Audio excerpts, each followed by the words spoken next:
Hablaba con él, o sea, mientras estaba haciendo hablaba y le preguntaba, ¿pero por qué has hecho esto, tío? No merecía estar en este mundo. Que parezca que tenemos todo no es suficiente, ¿no? Cuidémonos porque a las personas que ayudamos lo necesitan.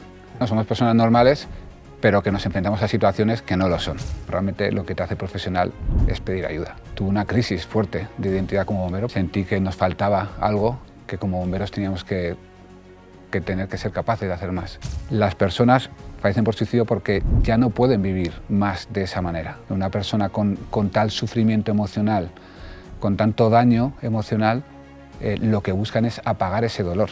Que lo que funciona realmente es la palabra. Mostrando interés genuino, mostrando afecto, la persona conecta. Es imprescindible humanizar la intervención.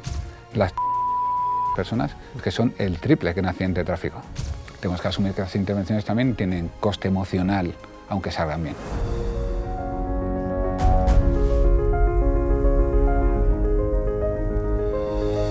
Hay fuegos que no dejan humo, emergencias que no salen en televisión, personas que sonríen mientras se rompen por dentro y silencios que pesan muchísimo más que cualquier incendio. Porque a veces la persona que está al borde de caer no necesita un héroe, necesita sentirse escuchada. Necesita sentirse importante, simplemente acompañada. Hoy vamos a hablar con alguien que entendió que salvar una vida no siempre significa sacar a alguien del fuego. A veces significa simplemente permanecer ahí, escuchar y hacer sentir a alguien que no está solo. Hoy está con nosotros Sergio Tubio Rey, aunque muchos le conocemos como Bilbo, bombero, creador y coordinador de la Unidad de Tentativa Suicida en el Ayuntamiento de Madrid, referente a nivel mundial. Gracias, Bilbo, por venir. Nada, a vosotros por invitaros, es un placer estar aquí. ¿Quién era Sergio antes de ser bombero? Bueno, pues Sergio era un chaval de Bilbao que estudió mecánica industrial, que era tornero fresador, que también pasaba mucho tiempo jugando a fútbol sala y que, bueno, pues que tenía su cuadrilla de amigos y un poco la parte anterior a ser bombero. ¿Qué te enamoró realmente de este oficio? Pues nunca tuve una vocación desde pequeño, no tenía ningún referente, no tenía nadie cercano en el que reflejarme, ¿no? Fue un poco algo que me encontró a mí. Empecé a darme cuenta que ayudar a las personas era algo que me motivaba, que tenía, bueno, pues en mi familia siempre aprendí de mi familia que ayudar a los demás era algo que había que intentar, siempre dentro de las posibilidades, que siempre había que levantar la vista y tratar de ver si alguien tenía alguna necesidad y bueno, pues eso me llevó junto al deporte que ya practicaba a darme un día cuenta que bueno, pues que quizás ser bombero encajaba en mi forma de ser. Hablando en el plano emocional, ¿este trabajo te hizo más sensible o ya venía, ya lo traías tú de serie? ¿Qué piensas? Hombre, entiendo que algo de serie tenía que venir, pero es verdad que al final al enfrentarte con situaciones una vez dentro de bombero que quizás desde fuera no eres capaz ni siquiera de imaginarte, pues hombre, al final esa parte de sensibilidad también se va nutriendo y a base de ver las situaciones a las que nos enfrentamos también es más consciente, ¿no? de ese mundo que hay que no se ve, ¿no? Más allá de lo que pasa en tu día a día. Cuando empezaste en bomberos, cuando llegaste al Ayuntamiento de Madrid, ¿en algún momento te imaginaste que ibas a aportar tanto a lo que es la parte de sufrimiento emocional en contraposición con la habitual de apagar incendios, accidentes de tráfico, etcétera? Pues no, la verdad es que no. Para mí siempre, bueno, siempre pensé que tenía que intentar mantener, o bueno, ojalá no pudiese llegar a mantener el legado que dejan nuestros veteranos. Pero sí que verá que un compañero, Manolo Salguero, siempre me había dicho que había que intentar, bueno, pues recoger el legado. Yo tengo claro, por ejemplo, que a los chavales cuando les doy clase en la academia, siempre les digo que han ganado una plaza, ¿no? Que han ganado un traje y un casco de bombero, porque al final el respeto que nos tiene la ciudadanía y el cariño que nos tiene la ciudadanía es un trabajo que han hecho los que han estado antes que nosotros, que ellos se tienen que ganar el respeto y el cariño para los que van a venir después de ellos. Entonces pues intentaba mantener ese respeto, ese cariño que me venía prestado. Al final es un trabajo que han hecho antes que nosotros. Qué importante es lo que estás diciendo y quiero recalcarlo, a que las nuevas generaciones recojan ese testigo de aquellos que ya no están, que se han jubilado, o aquellos que ya llevamos unos años y que estamos aportando lo que podemos, cada uno en nuestro área. ¿Tú crees que se habla lo suficiente en los parques de bomberos de la parte emocional? Bueno, a mí me gusta ser positivo y valorar los avances. Es verdad que se debería de hablar más, pero ahora también que venimos de una dinámica en el mundo de bomberos que es, pues, a veces es complicado, ¿no? Hablar de la parte emocional. Pues nuestros veteranos trabajaban un día sí, un día no, eran muchas horas, como se dice en el argot, ¿no? Se comían unos fuegos tremendos. Y bueno, pues quizá no tenían esa capacidad, ¿no? de hablar de la parte emocional y bueno, pues arrastramos también esa parte de necesidad, ¿no? de hablar más de ello. Cada día se hace más, pero bueno, evidentemente hay que hacerlo más y mejor.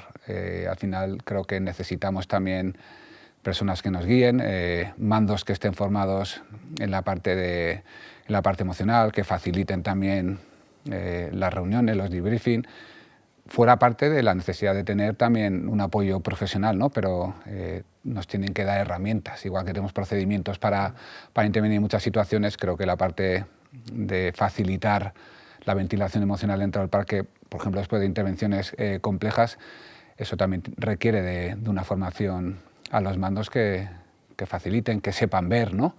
En un compañero que haya podido quedar afectado emocionalmente después de la intervención, saber si le tiene que dar un poco más de descanso, saber cómo acercarse a él.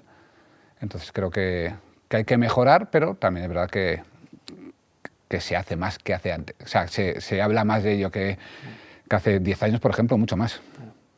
Sí, porque además siempre tenemos asimilado, ¿no? Y es habitual, ¿no? El estar centrados en la protección de la víctima, ¿no? Como tú dices, ¿no? ¿Cuánto le dedicamos o cuánta importancia se le da a proteger al rescatador, en este caso al bombero? Efectivamente. Yo a veces, para ayudar a los compañeros, ¿no? A que lo entiendan mejor,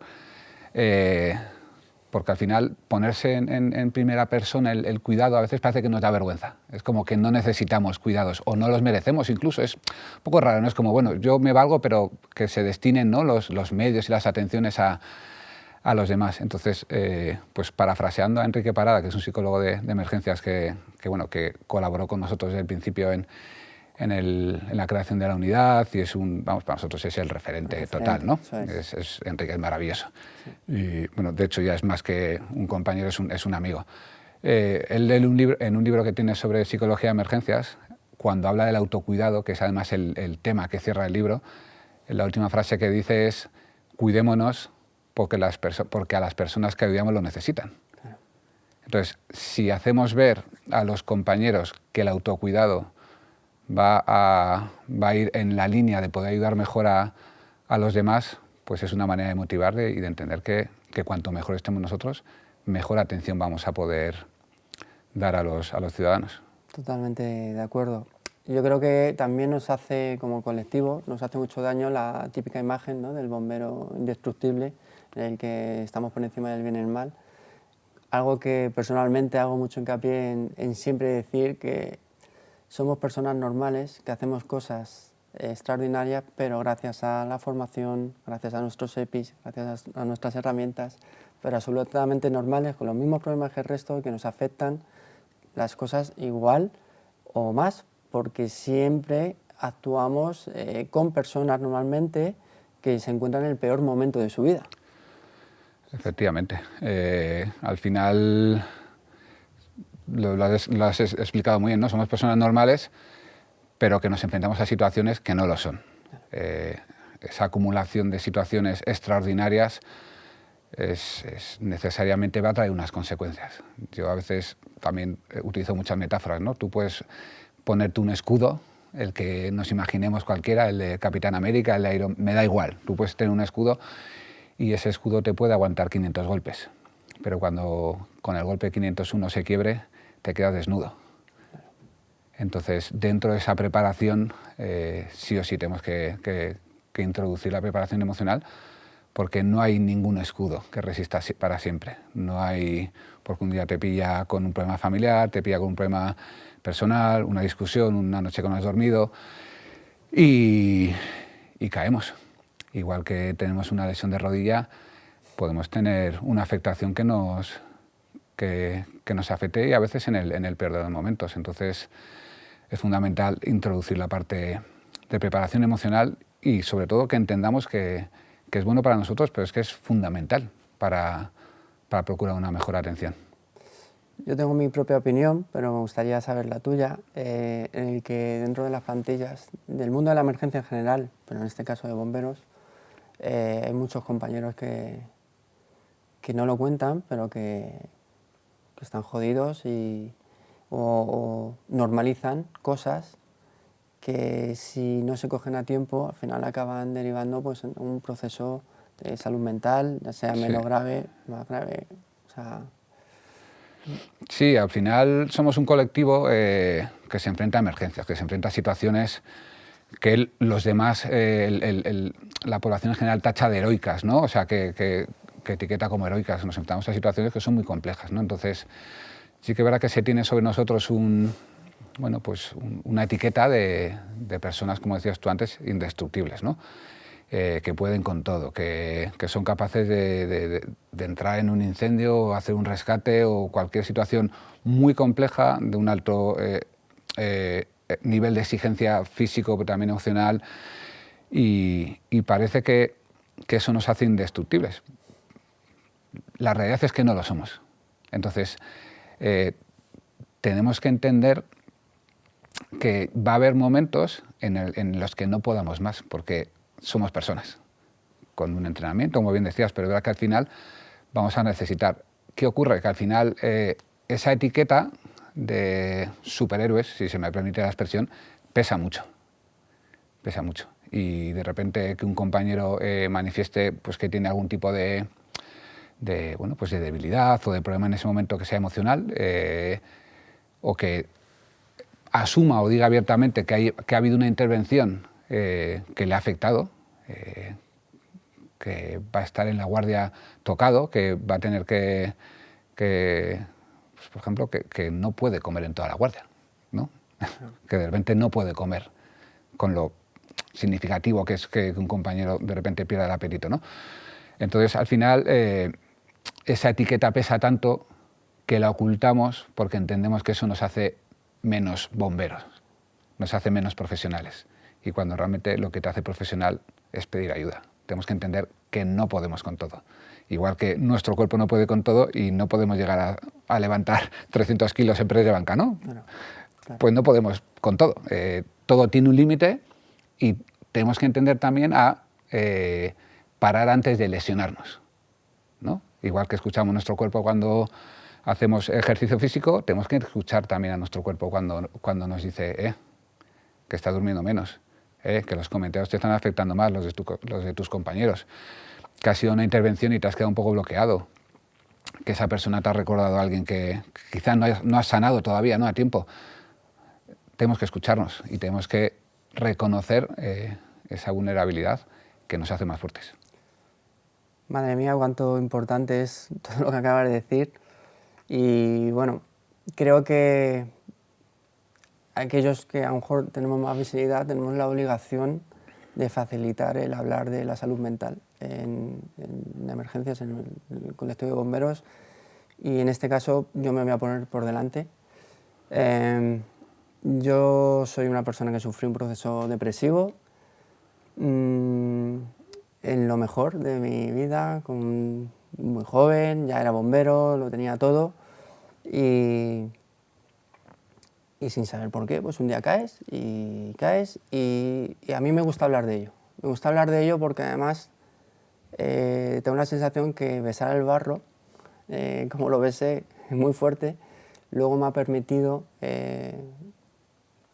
ver la vida de otra forma, buscar ayuda, pedir ayuda, tener terapia, bueno, pues todo lo que creo que todo lo que hay que hacer, y en cierta forma me siento mejor ahora que antes de pasar ese proceso tan duro, ¿no?, para mí.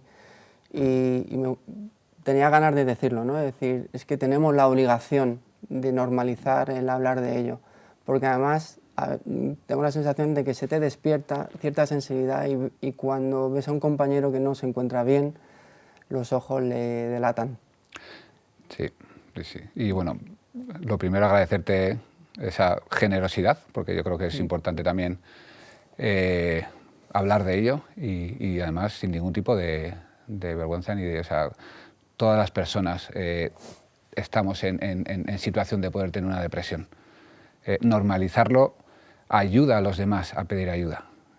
Lo que estás haciendo tú va a facilitar directamente a que haya compañeros que puedan pedir ayuda, porque ese estigma de la salud mental se rompe poco a poco, ¿no?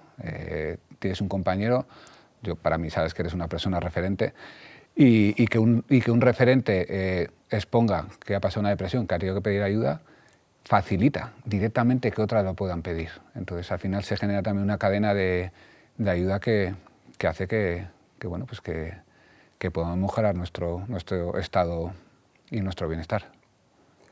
Pues ahí queda eso. Que lo recoja quien pueda y quien quiera. Sí. Vamos a volver a centrar un poco la charla. Tú eres un referente a nivel nacional, a nivel mundial, por lo que haces, pero quiero ir al principio, ¿no? Todo surge por una intervención con un chaval de 16 años. Cuéntame. Bueno, pues fue una intervención de madrugada, nos alertaron porque, bueno, sacaron la bomba, ¿no?, porque había que hacer una especie de rescate, no nos explicaron muy bien lo que era. Y cuando llegamos nos encontramos en una situación que había que hacer la recuperación de un cadáver en una zona inaccesible para los servicios funerarios. Bueno, pues teníamos que subir a una estructura y recuperar el cuerpo. Fue un proceso muy lento porque, bueno, pues la zona donde terminó el cuerpo era, bueno, pues había mucho hierro, había barandillas, entonces, bueno, digamos que la situación era bastante dura. La recuperación duró unas 2 horas aproximadamente y, bueno, para entender la situación tan trágica, nosotros ya llegamos cuando había llegado el juez, entonces todo ya había pasado, ya habían estado los vecinos, y estábamos cortando con una radial en un patio interior a las 3, 4 de la mañana y nadie se asomaba a la ventana. Era un silencio bastante duro de sobrellevar. Entender cuando paraba la radial, cuando seguías trabajando y haciendo la recuperación, eras tú solo contra la situación y nadie se asomaba a la ventana, o sea que eso te hacía llegar a entender lo que se había podido vivir 1 o 2 horas antes. Era realmente duro de llevar. Entonces, bueno, al final se hizo esa recuperación del cadáver, se subió en una camilla, se hizo un descenso y, bueno, y ahí terminó nuestra función en esa intervención. Terminó la intervención, pero empieza otra cosa, ¿no? Es asumir que un chaval de 16 años ha decidido tomar esa opción, ¿no? Fue realmente difícil de entender. Yo generé una especie de vínculo, ¿no?, con ese chico en ese momento, pues porque yo entonces también no tenía conocimiento y tenía pues también muchos prejuicios, ¿no? Y yo decía, estamos en una zona de Madrid adinerada, ¿no? Veía la ropa del chico, veía... Decía, ¿pero qué has hecho, chico? O sea, yo hablaba con él, o sea, mientras estaba haciendo, hablaba y le preguntaba, ¿pero por qué has hecho esto, tío? Pero, pues, ¿qué te pasaba por la cabeza, tío? ¿Cómo has terminado así? Me da muchísima pena por él y generar como ese diálogo, ¿no? Y luego también al final es verdad que yo pensaba, tío, si lo tenías todo. Lo tenías todo, claro. Evidentemente luego entiendes, ¿no? Cuando empiezas a estudiar, cuando empiezas a profundizar, cuando entiendes que parezca que tenemos todo, no es suficiente, ¿no? Muchas veces, porque pensamos que lo superficial es lo que necesitamos para vivir, y evidentemente él tenía unos problemas que llevaban a esa situación, pero yo en ese momento no lo entendía y me asusté mucho como padre, porque de repente entendí, hostia, tío, yo ¿cómo puedo evitar que mis hijos terminen así? Porque claro, yo no entendía, si no entendía por qué un chaval con esa edad terminaba así, evidentemente me quedé como muy descolocado y con falta de herramientas, ¿no? Me asusté mucho. Y también es verdad que como bombero tuve una crisis fuerte de identidad como bombero, porque dije, estas situaciones solo llegamos nosotros a determinados sitios, ¿no? Entonces, algo hay que hacer. Algo hay que hacer. ¿Qué ocurrió? Que cuando yo llegué al parque, que estaba muy cerquita del parque, en el parque segundo, en el de Rufino Blanco, yo llegué al parque, me metí de madrugada ya al ordenador, busqué procedimiento, busqué algo, y lo único que había era un tren de salida que había que activar y un objetivo que ponía tratar de que la víctima desista del intento. No había nada más. Tratar de que desista. Claro, muy bien. ¿Y cómo se hace eso? Cuando una persona llega a tomar una decisión así, tiene que tener una serie de problemas que le llevan. ¿Cómo desarticulo esos problemas? ¿Cómo puedo hacerle ver cuando alguien toma una decisión ya tan trágica para conseguir que no lo haga? ¿Qué argumentos puedo darle si no lo comprendo? Entonces, pues ahí ya colapsé y dije, ahora sí que estoy perdidísimo. El enganche emocional ya que tuviste ahí con la intervención y sobre todo, te lo he dicho muchas veces, ¿no? De decir, madre mía, tío, o sea, a partir de ese momento, todo lo que has hecho, todo lo que has estudiado, todo lo que te debemos, en general, los servicios de bomberos, por ese trabajo, ¿no? ¿Qué parte tuya, la de Sergio, cambió de aquella noche? Desde entonces, ¿qué parte tuya fue la que tú notas que dijiste, hostia, yo soy otro desde aquel día? Hombre, pues entendí varias situaciones. En un primer momento me sentí mucho más vulnerable, me sentí más incapaz como bombero,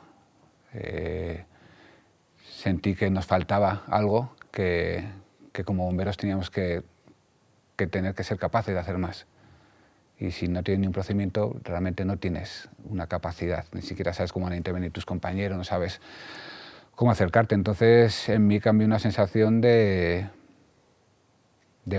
una sensación de vacío, de entender que pues, una parte mía se quedaba hueca. Se quedaba hueca y asustado encima, asustado, porque es verdad que yo hasta ese momento, yo para entonces ya llevaba 5 años de bombero, sí, 5 años de bombero, y había asistido a muchas intervenciones con personas fallecidas, también en crisis, ¿no? Pero quizá esa me marcó más pues fíjate, por ese diálogo que por lo que fuera mantuve en ese momento con ese chico. Tienes mucho legado tuyo, escrito, publicado. Hay una reflexión que me parece maravillosa tuya, que dice que la persona que intenta suicidarse no quiere morir, quiere dejar de sufrir. Sí, en el momento que una persona, yo suelo explicar que al final la persona que desarrolla conductas suicidas es porque las cosas es como una balanza, las cosas que te protegen y en el otro lado tienes las cosas que te hacen sufrir. Cuando las cosas que te hacen sufrir pesan más y se mantienen en el tiempo y te generan un sufrimiento que ya empiezas a percibir como inacabable, que empiezas a entender que ya no lo puedes soportar más y que empiezas a sentir que ya no tienes solución, pues evidentemente tu cerebro empieza, te secuestra emocionalmente. Entonces tu cerebro siempre quiere tu bienestar y tu bienestar a veces es apagarse, es dejar de sufrir. Entonces es ahí cuando aparece la muerte como opción. Pasa que es una trampa, es un secuestro emocional. Claro. Lo que pasa es que llegas a un momento de tal sufrimiento que no lo puedes soportar. Entonces, las personas no fallecen por suicidio porque no quieran vivir. Fallecen por suicidio porque ya no pueden vivir más de esa manera. A veces pongo el ejemplo, ¿no? de cuando en las imágenes del 11S, ¿no? Cuando las personas saltaban desde las plantas altas, las personas, si sus circunstancias hubiesen sido distintas, no hubiesen saltado. Saltaban porque su cerebro no aguantaba sufrir más. Una persona con tal sufrimiento emocional, con tanto daño emocional, lo que buscan es apagar ese dolor. Es salir de esa incapacidad de sufrir más. Es realmente doloroso. Así es. Tienes otra reflexión que me gusta mucho, que es que muchas personas no se sienten solas porque estén solas físicamente, sino porque se sienten que son una carga. Efectivamente. Esto ya es una reflexión social, ¿no? que tenemos que plantearnos. Cuando una persona tiene tal nivel de sufrimiento, una de las cosas que también piensan es, si yo fallezco por esta causa, si yo me suicido, voy a generar un dolor en mi entorno. El cerebro que te secuestra emocionalmente empieza ya a darte una serie de trampitas que te dice, bueno, estará mejor sin mí, lo pasarán mal, pero ya les estoy haciendo sufrir en vida porque realmente, fíjate, estoy con depresión, están súper pendientes de mí, soy una carga para ellos, ¿no? Y aparte muchas veces, por ejemplo, en los mayores, pongo este ejemplo, ¿no? Cuando damos formación, claro, tú puedes estar rodeado de tus hijos siendo una persona mayor, pero llega el verano y tus hijos discuten por ver con quién se va el abuelo de vacaciones. Es que este año te toca a ti, es que sí, pero me toca a mí, pero que lleva a los niños a Portaventura y aquí papá se va a aburrir. Es un ejemplo de entender cómo puedes estar rodeado de personas y sentirte realmente solo y sentirte una carga. Entonces aquí también socialmente hay que hacer una reflexión importante para saber acompañar y para saber también entender que la compañía tiene que ser de calidad, no puede ser acompañar por acompañar. Y quizás muchas veces lo único que es necesario es escuchar. Sí, escuchar más y hablar menos. Sí, una persona con conducta suicida al final, una de las mayores causas, para que se sienta incomprendida e invalidada es justo eso, los mensajes vacíos, las frases hechas del tipo tienes todo por delante, eres una persona joven, tienes toda la vida para crecer, eres una persona guapa, cualquier cosa que se me ocurra. Esas frases vacías al final generan mucha incomprensión y mucho sentimiento de soledad, porque tú estás intentando transmitir, has reunido el poco valor o la poca energía que te queda para transmitir que estás en un momento horrible de tu vida, y cuando te invalidan diciéndote, pero si tienes todo por delante, ¿cómo puedes pensar ahora en eso? ¿Tú has pensado en el dolor que vas a sufrir? Pues muchas veces es un poco una mochila más que te ponen en la espalda, y esa mochila puede hacer y esa piedrecita puede hacer que se te doblen las rodillas en ese momento. Y la importancia, ¿no?, de la palabra, que ahora estás contando, ¿no?, cuando son palabras vacías, sí, o cuando son palabras de verdad, ¿no? Tú has dicho que la palabra es la mejor herramienta que tenemos para evitar una situación de tentativa suicida. Sí, suelo explicarlo de esta manera, ¿no?, para que los compis lo entiendan así. Nosotros a una intervención en tentativa suicida, cualquier servicio pues activa una autoescala, activa un vehículo de rescate, pues colchones si hay en ese servicio. O sea, ya solo en material hablamos de millones de euros. Sí. Una autoescala vale mucho dinero. Entonces llevamos un material de mucho valor económico, pero luego resulta que lo que funciona realmente es la palabra, la escucha activa y compasiva. Es lo que conecta con la persona, que la persona entienda que nuestro interés es genuino en ayudar, que le demostremos que no tenemos prisa, que tenemos todo el tiempo del mundo. Ese secuestro emocional, para que la persona, el cerebro, salga de ese secuestro emocional y pueda valorar otra alternativa que no sea la muerte en ese momento, ese salir del sistema de amenaza, ¿no?, que está regido por el cerebro reptiliano, ¿no?, a valorar otras alternativas, se consigue por algo tan importante y a veces no suficientemente valorado como es el afecto. Mostrando interés genuino, mostrando afecto, la persona conecta con la capacidad de valorar otras alternativas. Conseguimos desactivar el secuestro emocional solo mostrándole afecto, ofreciéndole un vaso de agua, ofreciéndole abrigos y procurándole bienestar en ese momento. La persona se siente acogida. No es decirle estamos aquí para ayudarte, que también es además procurarle, es que la persona vea que cuando habla tú escuchas, y escuchas mirándola a los ojos, y escuchas sin prisa, y escuchas prestando atención plena. Eso es que mágico igual no es la palabra más adecuada, pero es muy potente, o sea, tremendamente potente. Y pues quiero darle la importancia, porque además en nuestro servicio hemos recibido la formación basada en vosotros hace muy poquito, la importancia de romper ese muro con la persona que tenemos delante y que el rescatador pierda el miedo a la persona que tenemos delante, porque es una intervención muy difícil y a veces el miedo te hace crear un muro de decir, no, ni tienes que tener miedo a que te agreda, ni tienes que tener miedo es al revés. De hecho, vosotros habéis cambiado los procedimientos, bueno, habéis hecho un procedimiento y hay una frase que me encanta, es, me gustaría hablar contigo. Efectivamente, aquí es muy importante también, igual que antes entrábamos en los incendios echando agua sin sentido, ¿no? Y nos parecía que era lo más efectivo, pues también en las intervenciones con personas que sufren, son personas que están sufriendo, ¿no? En ese tipo de situaciones tenemos que romper el estigma que viene de atrás, que pueden ser personas violentas, que pueden ser personas una persona que está en un estado de sufrimiento tal.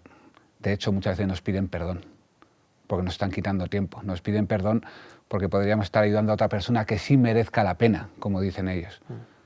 Nos piden disculpas por hacernos perder el tiempo. Nos dicen que ellos no merecen la pena.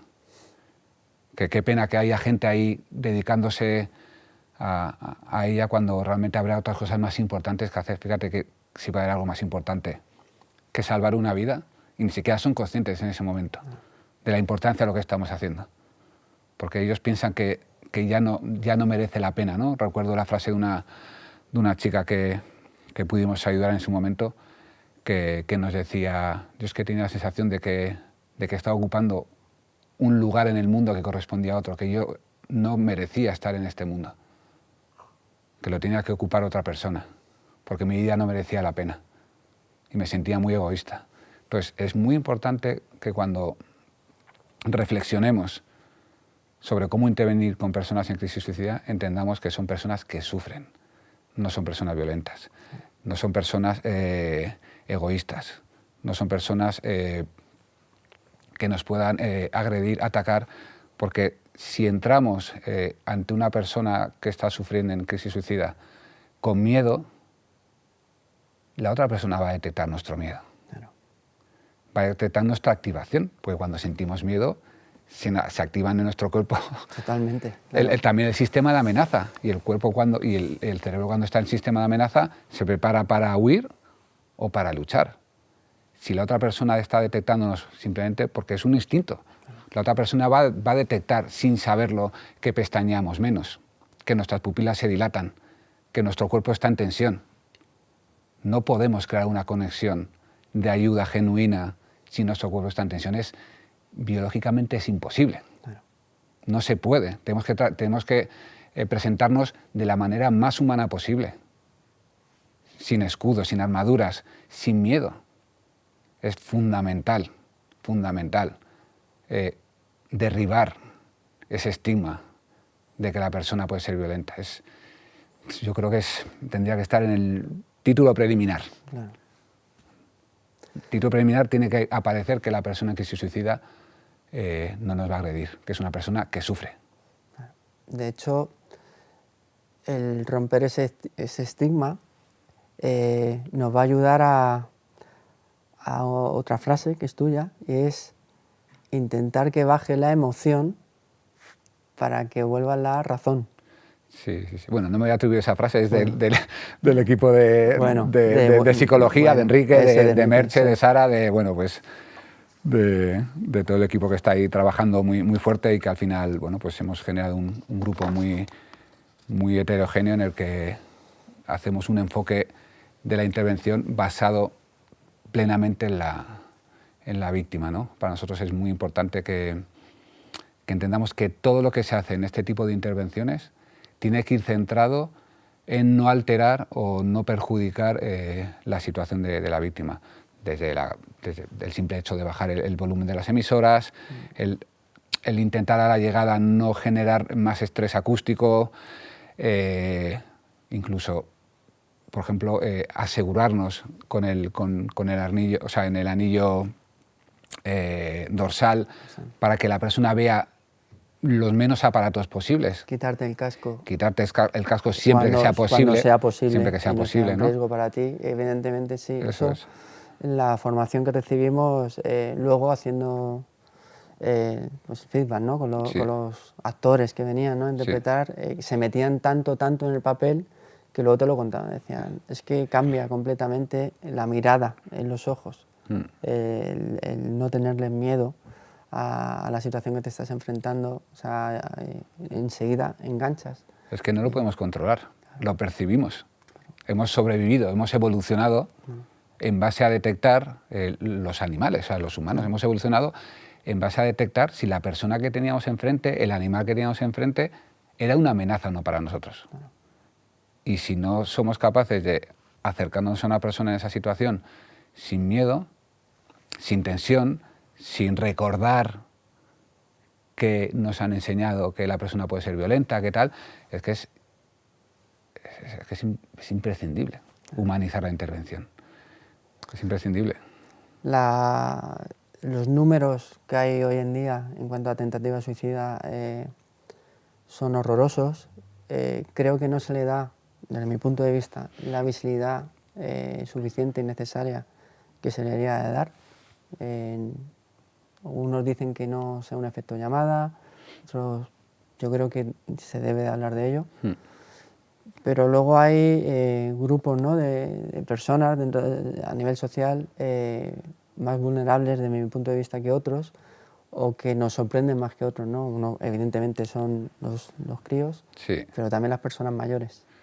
Sí, sí, sí. De hecho, se puede buscar, ¿no? De hecho, puedes buscar, hay guías, más que guías hay como anuarios, ¿no? Que hacen un resumen de las muertes por suicidio y en esos anuarios hay estadísticas en función del grupo de edad, en función de, bueno, pues incluso de la provincia, ¿no? Y destaca mucho que a partir de los 70-75 años, en hombres la tasa de suicidio se multiplica por 5. La tasa de suicidio en España está aproximadamente en 8,3 personas que fallecen por suicidio por cada 100.000 habitantes. En hombres de más de 75 años aproximadamente se multiplica por 5, llega a 40. Aquí también hay mucha parte social, hay mucha parte de qué pasa cuando una persona se hace mayor, qué pasa cuando culturalmente, antiguamente, el hombre solo trabajaba, tenía, ¿no? Eso se va corrigiendo, pero nuestros mayores era así. Entonces no habían podido generar otros vínculos de amistades, muchas veces, aunque sea por cuidados, ¿no? O sea, a ver, es muy complejo decir por qué la tasa de suicidios en hombres es mayor, pero evidentemente algo de cultural tiene, ¿no? de social y demás. Entonces sí, la tasa a partir de los 75 años es preocupante y hay que empezar a abordar también ese problema social. Lo has dicho antes, ¿no? A lo mejor es también la sensación de decir, es que yo ya no importo, ¿no? Sí. Yo ya no importo. Yo soy una carga. Eso es. Son personas que quizá se habían volcado tanto en su trabajo que una vez que se jubilan, de hecho la jubilación es un factor de riesgo en hombres. Sí. Es un factor de... Y bueno, simplemente una pequeña reflexión que meto aquí justo en esta pregunta. Hablamos de una tasa de suicidio de 8,3 por cada 100.000, las 3.953 personas, pero es que son el triple que en accidente de tráfico. Claro. Para que cojamos un poco... Perspectiva de lo que son las muertes por suicidio. Claro. Mientras se le da una visibilidad y unas campañas brutales, aunque se ha mejorado, o sea, no vamos a decir, se ha mejorado muchísimo y cada vez se habla más de ello, incluso a nivel político, en el Congreso, pero se dedica mucho más, o se invierte mucho más, ¿no? en algunos casos que otros, cuando son mayores los casos por Sí. tentativa suicida que de tráfico. Sí, Sí. hay que bueno, pues, seguir avanzando. Es verdad que ya vamos por el tercer año consecutivo que hay un descenso. Simplemente para también apreciarnos lo que supone los avances que ha habido y, bueno, pues lleva años trabajando, desde 2016-17 ya se empezaron a crear grupos de trabajo en el Ministerio de Sanidad, por ejemplo, para los medios de comunicación. Luego, recientemente se ha creado una mesa para elaborar un plan nacional de prevención del suicidio. Entonces, bueno, pues se han ido generando también cositas que, bueno, que espero que sirvan también para... Estáis dentro de la unidad, te digo a ti porque al final es la cara visible Sí. de la unidad, participando en muchísimos foros, se está dando mucha visibilidad, generando procedimientos. ¿Qué tal? ¿Cómo ese grupo de gente maravillosa que estáis haciendo esto por todos nosotros, qué tal? ¿Qué opinión tienes? Hombre, yo creo que al final es verdad que, bueno, pues me toca a mí ser la cara visible en ocasiones, pero la fuerza siempre es la del grupo, siempre. Estamos los bomberos y bomberas, ahí están los psicólogos, luego también aparte a través de la Asociación Internacional de Bomberos y Psicología de Emergencia hacemos proyectos también internacionales de dar formación, por ejemplo, en América, a bomberos como son voluntarios y no tienen recursos, pues damos anualmente formaciones de manera altruista en América presenciales a través de la Organización de Bomberos Americanos. Entonces, pues es un grupo fuerte en el que también hay médicos forenses, hay orientadores, trabajadores sociales, entonces, bueno, pues orientamos todo a hacer una formación que sea global y sobre todo, que es muy importante, trabajamos mucho en la mejora de la coordinación de todos los servicios. Somos un grupo que habla de intervención en crisis suicida y ese grupo está compuesto por personas de todos los ámbitos que van a intervenir en la intervención e incluso en la posintervención. Claro. Porque también es muy importante desde el punto de vista forense hacer luego una buena autopsia psicológica y también que nosotros entendamos que si llegamos a un suicidio consumado, que tenemos que intentar mantener para que luego se pueda hacer una investigación, porque de esa investigación van a salir datos que nos van a ayudar a prevenir. Entonces sí que tenemos un grupo, como te decía, muy, muy amplio, porque entendemos que tiene que ser el suicidio decimos siempre que son problemas multicausales. La balanza se llena de muchas causas. Entonces el enfoque siempre tiene que ser multidisciplinar. Bueno, en privado muchas veces, cada vez que puedo, te doy las gracias como bombero y a nivel social, ¿no? A todo lo que tú representas, a todo el trabajo que habéis desarrollado. Es un legado que nos dejas a todos, seguramente con un coste personal y familiar brutal, en el que solamente lo sabrás tú, lo sabes tú. Y a esa gente que está a tu lado o detrás tuya, por la parte que me toca, yo quiero darle las gracias también, porque sé que está ahí.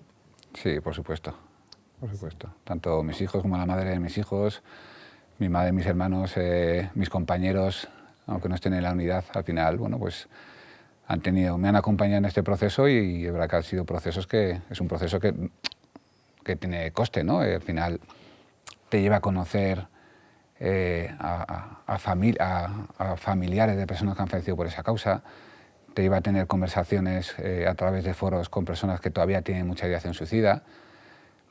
Intervenir, una vez que aprendes a intervenir en una crisis suicida desde el punto humano, el desgaste es terrible. Hablamos mucho quiero retirar la palabra terrible. No es terrible, es necesario. Es un desgaste necesario. Pero lo hay, ¿no? Como tú, si te llevan a una intervención, dicen hay un incendio en una planta 20 con personas atrapadas, has roto por fachada, tú de camino ya vas pensando en la paliza que te vas a pegar. Y sabes que quizá, bueno, pues te puedas lesionar, puedas tener una luxación, puedas tener un esguince, puedas tener un golpe de calor, ¿no? Que te va a retirar de la guardia, y eso lo asumimos. Tenemos que asumir que las intervenciones también tienen coste emocional, aunque salgan bien. Y nos pasa, y al final ahí aparece ya lo que es el estrés por fatiga de compasión. Porque la persona es rescatada, es puesta a disposición de los servicios sanitarios, pero lo que te queda a ti en la cabeza es, ¿y cuando salga del hospital qué va a pasar con ella? Porque conoce sus problemas. Claro. Entonces ahí hay mucho trabajo también de preparación psicológica para entender dónde termina tu intervención, que es en la entrega a los servicios sanitarios. Pero es verdad que nos pasa también los accidentes de tráfico. ¿Cuántas veces hemos sacado a una persona de un accidente de tráfico y estás con ganas de llamar al hospital, estás con ganas de ver qué ha pasado, si va todo bien? Eso es un desgaste. Cuando llevas 2 horas hablando con una persona o 3 que ha sufrido tanto y te lo cuenta, pues al final el desgaste es fuerte, pero yo siempre estoy muy agradecido a esas personas que he podido acompañar, porque para mí son los grandes maestros. O sea, lo que me ha hecho mejorar siempre ha sido vivir en persona lo que estamos haciendo. Lo que me hizo seguir con la unidad era de ese primer borrador que conseguí sacar, que empecé a aplicar en el parque primero, en el turno D y en el turno A, que íbamos diciendo, hostia, chicos, coño, que sí. Que funciona. Que funciona, que hemos recogido esta información y que la persona estaba dentro. Que nos decían que no pasaba nada y hemos entrado y estaba la persona dentro. Y va a salir adelante porque hemos hecho un análisis de la intervención que antes éramos incapaces de hacer. Oye, que ha llamado a su amigo para despedirse, que es que ha bajado las persianas, que es que ha borrado la foto de su perfil de WhatsApp. Antes eso se pasaba por alto. Claro. Entonces eso te animaba a seguir. Entonces ibas desarrollando, más compañeros se iban animando, ¿no?, a participar. Y una cosa que también fue muy bonita, yo cuando poco a poco empecé a desarrollar ese borrador, pues hubo compañeros que me animaron, ¿no? Me dijeron, esto lo tienes que presentar a la Escuela de Bomberos porque, joder, estamos funcionando aquí en el turno y vemos, ¿no?, lo que ayuda, ¿no?, a los demás.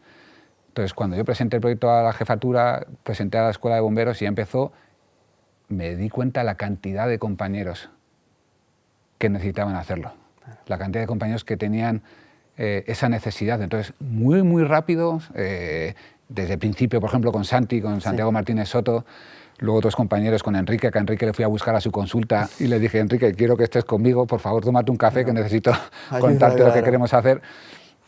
Y se generó muy rápido un grupo muy bonito, porque había mucha necesidad de enfrentar esta situación dentro de bomberos, y se vio, ¿no? Pues yo di el paso en un primer momento, pero bueno, pues igual circunstancialmente me tocó a mí, pero esa necesidad o esas ganas de ayudar en estas situaciones estaba a punto de salir, y bueno, pues fue genial que saliera. Muchísimas gracias. Va a ir la última pregunta. Imaginándonos que ya no estemos aquí, ¿qué te gustaría a ti que se recordara de ti?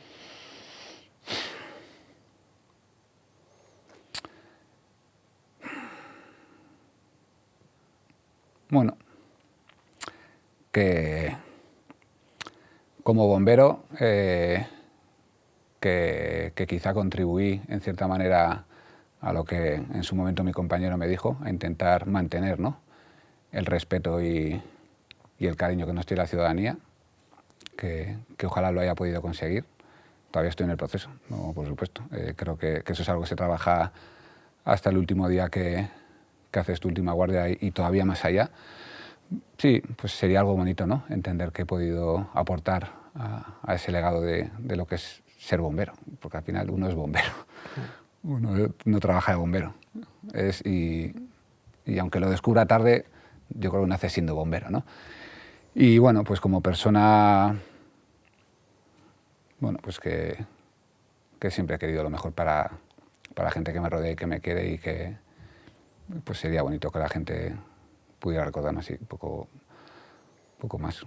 Me consta que es así, porque cuando he comentado con compañeros que eras tú el que venías, me ha sorprendido la alegría que han mostrado de decir, por fin, para poder... O sea, yo quiero ver a Sergio ahí que hable tranquilamente de todo lo que está haciendo y de todo lo que le debemos, ¿no? Y yo creo que cuando compañeros dicen eso, sin haber hablado con unos y con otros, o sea, sin haberlo puesto todo en conexión y que todos opinaban lo mismo, yo creo que tienes que sentirte súper orgulloso de lo que haces. Yo te quiero un huevo, te valoro muchísimo y que bueno, que muchísimas gracias de verdad por todo lo que haces. Nada, ahí seguiremos aportando lo que se pueda, igual que los demás aportan en otras materias y bueno, pues a seguir creciendo como colectivo, que es lo que importa. Eso es. Quizá el mayor incendio al que se enfrenta mucha gente ocurre en silencio. Y quizá uno de los actos más humanos que existen sea quedarse al lado de alguien cuando siente que ya no puede más. Hoy hemos hablado de sufrimiento, de empatía, de heridas invisibles y de cómo escuchar a alguien también puede convertirse en un rescate. Como le he dicho en privado muchas veces a Sergio, todos los servicios de bomberos te debemos mucho, porque gracias a tu trabajo, a tu sacrificio, el de tu familia, la sociedad está más protegida. Que sirva esta entrevista en este espacio humilde para darle voz e imagen a tu legado. Sinceramente creo que eres uno de los mejores ejemplos para representar el objetivo de este podcast y tienes un corazón que no te cabe en el pecho y gracias por recordarnos que muchas veces una persona no necesita que le solucionen la vida, sino sentir que todavía le importa a alguien. Esto es Corazón de Bombero.